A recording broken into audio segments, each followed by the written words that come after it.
जय मेरे प्यारे साथियों, मैं तिवारी सर आप सभी को तहे दिल से हार्दिक स्वागत करता हूं, अभिनंदन करता हूं, इस्तकबाल करता हूं। आज के सेशन में आप सभी का फिर से मस्ट वेलकम करता हूं। तो आज हम जानेंगे सरकारी नौकरी पाने का एक ही नियम है। पूरे हमारे जो तैयारी के दौरान चीज़ें मिली है उनमें से हमने एक नियम को ही एक अचूक नियम बनाया है जिसका नाम है एलआरपी रूल। यानी कि उसका नियम क्या है? LRP rule. यानी कि एक ही नियम पर हम जानते हैं कि आपको अगर सरकारी नौकरी लेना है तो इस नियम को जरूर आप फॉलो करेंगे। यानी कि वीडियो को शुरू से लेकर और अंतिम तक देखेंगे। सबसे पहले वीडियो देखने से पहले लाइक करें और जो लोग नए हैं इस चैनल को सब्सक्राइब करिए, शेयर जरूर करिएगा मेरे दोस्तों अपने अपने ग्रुप में। यानी कि देखिए, आप कहिएगा सर बस एक ही लाइन लिखे हैं, सरकारी नौकरी पाने का एक ही नियम है। बस एक ही नियम है, इसका नाम है रूल ऑफ एलआरपी। क्या है भाई मेरे? इसका नियम हमने बनाया रूल ऑफ एलआरपी। क्या बनाया जी? L R P. इसको ध्यान से जरा समझने का कोशिश करेंगे। एलआरपी का मतलब होता है, एल का मतलब हुआ लर्न। एल का मतलब क्या हुआ? लर्न। लर्न का मतलब क्या होता है? सीखना। क्या होता है? सीखना। आर का मतलब होता है रिवीजन। आर का मतलब होता है रिवीजन। और पी का मतलब होता है बाबू मेरे प्रैक्टिस।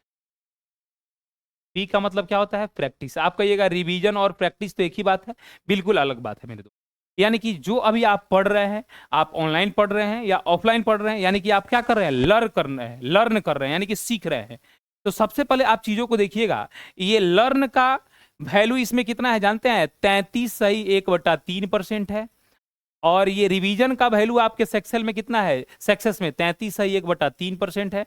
और ये प्रैक्टिस का मतलब कितना है आपके टैक्सेस में? 33.1/3%। यानी कि तीनों को जब जोड़ेंगे ना तो ये कितना परसेंट आ जाएगा? 100%। और ये किसके बराबर हो जाएगा? सक्सेस। सक्सेस का मतलब क्या हुआ? सरकारी जॉब आपको हो जाएगा। क्या हो जाएगा? सरकारी नौकरी मिल जाएगा आपको। क्या मिल जाएगा? सरकारी नौकरी। अब इस बात को समझिएगा। यानी कि आपके ये पूरे सक्सेस में लर्न का 33:1/3% रोल है, रिवीजन का 33:1/3% रोल है, और प्रैक्टिस का 33:1/3% रोल है। आप कहिएगा कैसे? अगर आपने मान लिया खूब बढ़िया से सीख लिया, रिवीजन भी कर लिया और प्रैक्टिस नहीं किया, जब प्रैक्टिस नहीं किया तो नया नया सवाल आएंगे और सवालों को आप छोड़ के आ जाएंगे, आपका रिजल्ट नहीं होगा, यानी कि सक्सेस आप नहीं होंगे। यानी कि सबसे पहले जो आप पढ़ रहे हैं वो क्या कर रहे हैं? सीख रहे हैं। मान लेते हैं आप 100 गुना आपने क्या किया? सीखा। फिर 100 गुना आपने इस चीजों को जो सीखा उसको रिवीजन किया, लेकिन नए सवालों का प्रैक्टिस आपने नहीं किया, जीरो। यानी कि नहीं, सुनिएगा पहले, यानी कि 100 गुना सीखा, 100 गुना रिवीजन किया और 100 गुना प्रैक्टिस किया, तो आपका जो सक्सेस होगा, जो आपका रिजल्ट होगा, सक्सेस कहिए चाहे क्या कहिए, रिजल्ट जो होगा बाबू वो कितना हो जाएगा जी बाबू? एक में एक से गुना करिएगा, एक कितना जीरो हो जाएगा? 6 को जीरो हो जाएगा। बात समझ में आ रहा है ना? इतना जीरो हो जाएगा। कितना जीरो हो जाएगा? 6 जीरो हो जाएगा। लेकिन आपने लर्न किया 100 गुना, रिवीजन भी 100 गुना किया, लेकिन आपने प्रैक्टिस जीरो किया, तो किसी भी संख्या में जीरो से गुना करेंगे क्या प्राप्त हो जाएगा? जीरो। यानी कि ध्यान रखिएगा, तीनों में से किसी एक को आपने अगर छोड़ दिया तो आपका रिजल्ट क्या हो जाएगा? शून्य हो जाएगा, जीरो हो जाएगा। यानी कि जितना गुना आपको सीखना है उतना ही गुना रिवीजन करना है और उतना ही गुना प्रैक्टिस करना है, तो आपका सक्सेस जो है ना उतना ही 3 गुना प्राप्त होगा, यानी क्यूब में आएगा।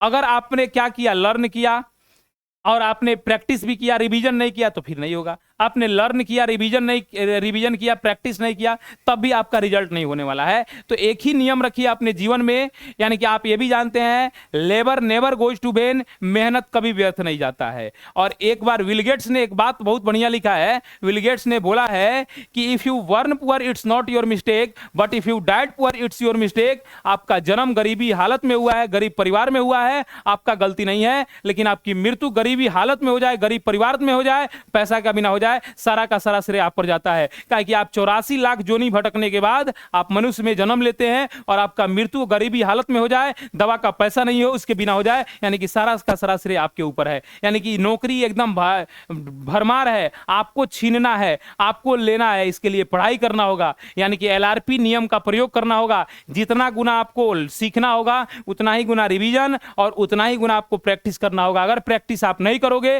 रिजल्ट आपका शून्य आएगा, सक्सेस आपका आपका शून्य हो जाएगा। इसलिए आपको सीखना भी है, आपको प्रैक्टिस भी करना है और आपको रिवीजन भी करना है। यानी कि सीखना है, रिवीजन भी करना है और नए नए सवालों का क्या करना है, प्रैक्टिस करना है। और जी हाँ दोस्तों, ये बात को ध्यान रखिएगा, आप जानते हैं कि ये जो है उम्र है, ये बहुत भटकाव का उम्र है और यहाँ इधर उधर कोई भटकाव नहीं होना चाहिए। आपको एकदम 6 महीना तक आपको एकदम आकर के और बढ़िया से सिर्फ फोकस करके पढ़ाई करना चाहिए। और ये 3 गो नियम का पालन आपको जरूर करना चाहिए, एलआरपी नियम का।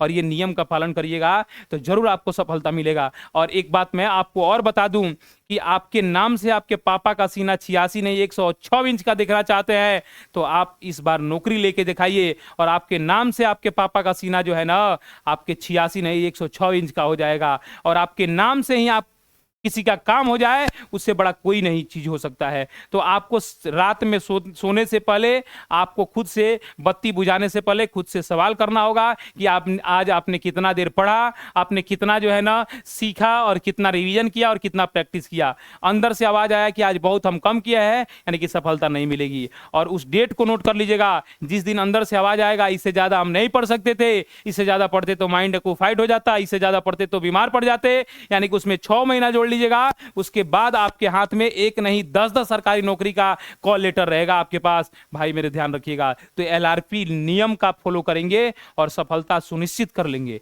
ठीक है दोस्तों, आज के वीडियो में हम इतना ही बोलेंगे और इतना ही करेंगे। आप लोग आप लोगों को इतना ही करना है। वीडियो अच्छा लगा होगा तो शेयर जरूर करेंगे, जो नए लोग होंगे सब्सक्राइब जरूर करेंगे। जय हिंद दोस्तों।